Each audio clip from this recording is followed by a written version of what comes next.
Welcome back to One More Mana. My name is Derik, and today we are getting into my top 5 favorite bro-worthy cards from Dominaria United, or I guess the most bro-worthy cards from this set. This is an incredibly fun set. I am so excited about the whole throwback to a lot of the old legends. If y'all saw Shuffle Up and Play, you know that I'm weirdly into old legends cards. I love Lady Orca. I love seeing kind of the rebrand of all these really just classic cards. It has been so much fun. But there's still a lot of stuff in this set that makes me say bruh and question what was going on. Some of these cards were made, what's going on behind the scenes. So we're gonna get into that. But if you want any of the spicy cards on this list, or you want to make your playgroup say bruh, head on over to TCG Player, and TCG Player will always have what you're looking for, regardless of what version, foiling, card frame. You know there's about 50 of each, and nobody knows what pack to get them in.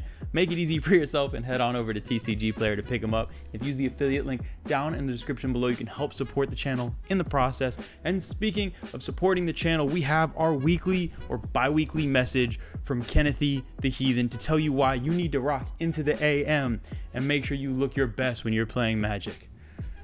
Hello, this is Kennethy the Heathen, back for more. As I always say, something about screaming in space but dripping, as the kids say these days. Make sure you buy these fancy clothes and use our affiliate link to look your best. You may not ever look as good as me, and that's understandable. Few can, but you can try. Get into the AM.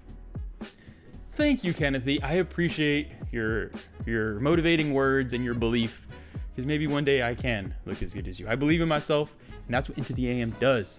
Hits that self-belief. So use the code you see on the screen you can get a discount and help support the channel all at the same time. We always appreciate it. And the last thing I have to get to, because it is getting kind of scarily close, is the Magic Summit is coming up November 11th through 13th in Salt Lake City. Make sure you come check it out. If you're able to, make sure you hit up Magic Summit. Use the affiliate code ONEMORE when you're buying tickets and stuff to help support us, because we're going to be out there.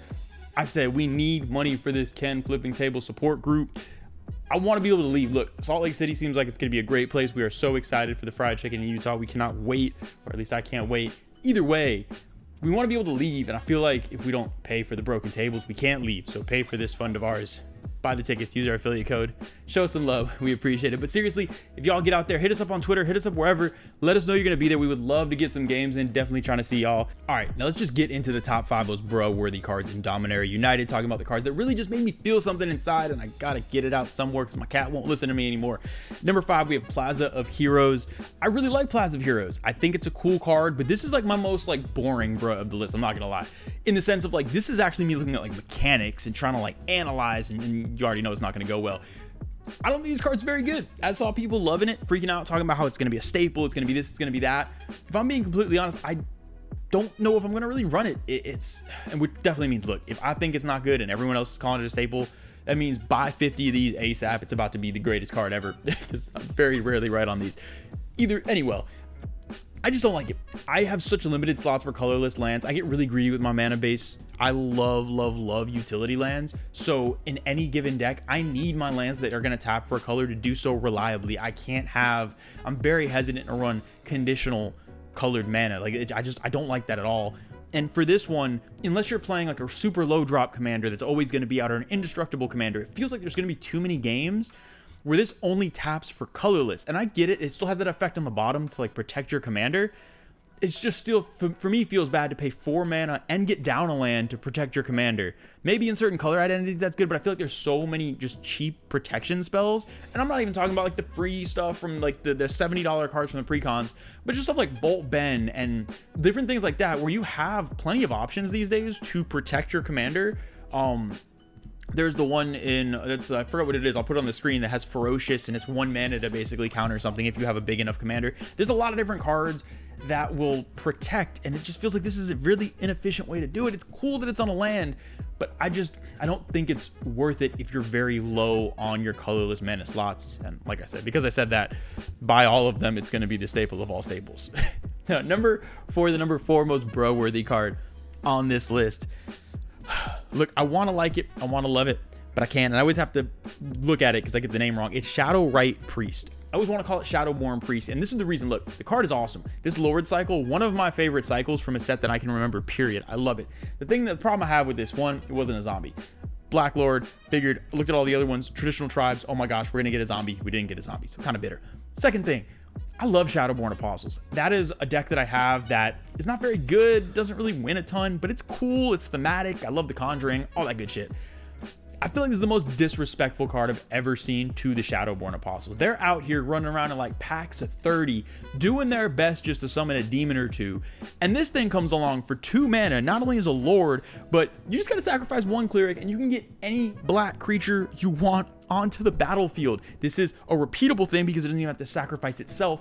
It basically just takes the Shadowborn Apostles' entire game, everything they wants to do, and just 2022itizes it and makes it so much better, so much more efficient. And look, Shadowrite Priest, I think you're awesome, but if you're gonna disrespect my Shadowborn friends like that, I just can't like you. I'm gonna have to pretend not to like you, and that's the way it is. And to that, bro, just why did you just have to one up them so much? Now at number 3, the number 3 most bro worthy card is Shieldred the Apocalypse. Now I love this card. The art, perfect, name, terrifying. I love that the effect is very fair.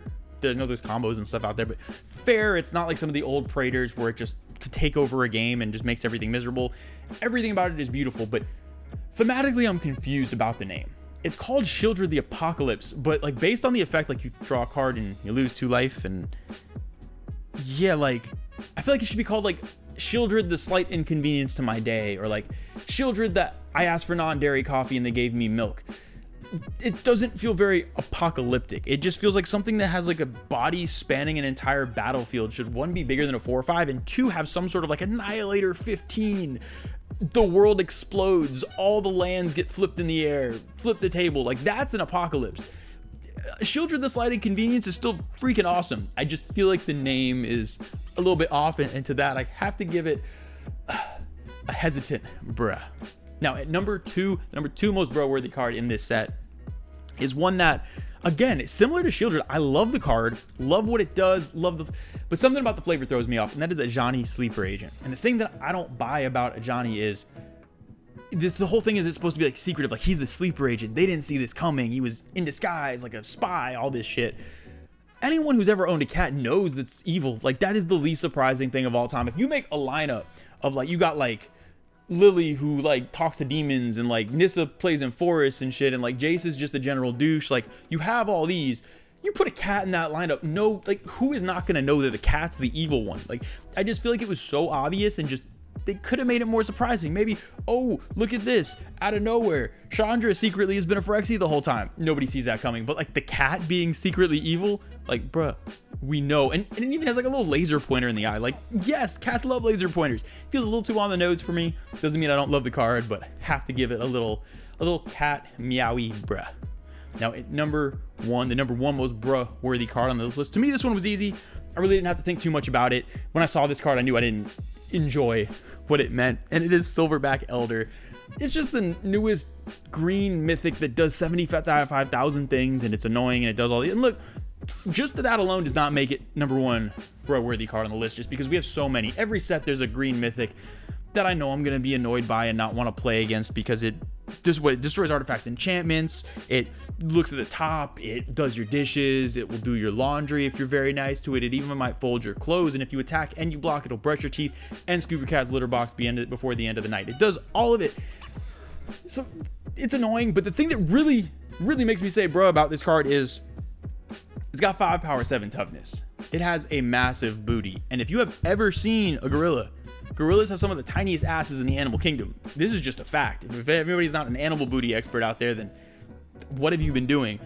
Gorillas have notoriously small booties. It just doesn't add up. Look, I can get lost. I can believe in wizards and dragons and zombies and Shieldred living in a 700-foot worm, but you trying to convince me that a gorilla has 7 toughness worth of booty?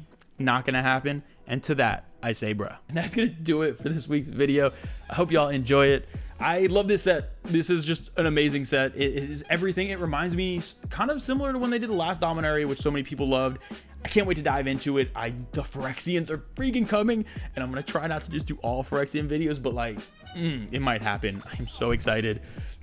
Huge shout out to the patrons. We love and appreciate y'all so much. Thank you for believing in what we do. There's so much exciting stuff to come. Just another shout. Yes, definitely come to Magic Summit. We look forward to getting in some games with y'all so much. We would love to meet all y'all. So much exciting stuff to come. But until then, I will see y'all next time.